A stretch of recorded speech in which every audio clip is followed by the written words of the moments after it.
Would you say that a society whose GDP is 46% of whose GDP is devoted to the armaments industry can in any way be other than evil? I'm talking to your own people. Yes, I understand. No, I take your point, and I think that the profligacy and the greed and the waste of the United States of America is one of the main problems in the world, and we're going to have to try to solve it. And it's not that there aren't people bending their efforts very carefully to this, and it's not that many people deny that this is a problem. It's just very hard to see exactly how we go about doing it. For instance, one thing we could certainly do, because it's a luxury that has no proper justification at all, is absolutely stop importing any Irish whiskey or beer.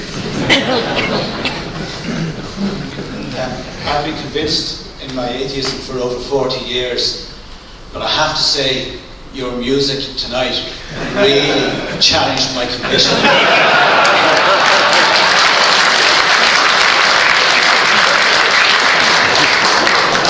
I know they're written by friends of yours, but that really is brutal music. Do we really need a substitute? I mean, do we need a substitute for religion? If organized religion is going to disappear, let it disappear.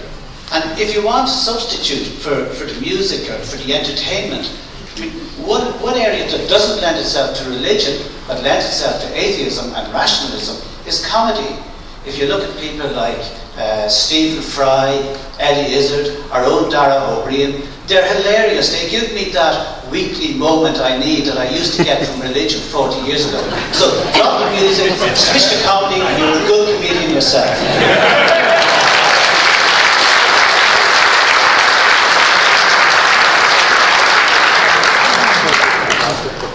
I'm going to have to get some Irish bands to write some really good jigs. Well, thank you for the remarks about comedy. You will be pleased to know that and I'm ahead of you on this in a way. My next book, which will be out, I'm the second author of Early, Dennett, and Adams, is on humor. It's on comedy. And it's called Inside Jokes, Using Humor to Reverse Engineer the Mind. And it'll be out from MIT Press in March.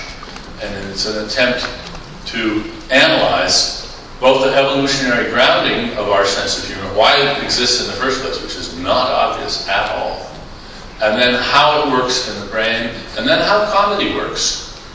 And so right now, although it's too late to make any changes, our book is being scrutinized by some of the best comedians that we know. And so far, we're getting thumbs up.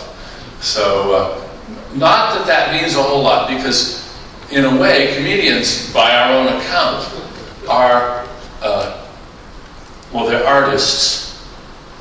And they don't have to know how they do what they do. And they don't have to know how it works. They're very good at figuring out what does work, but they don't have to be really good theorists.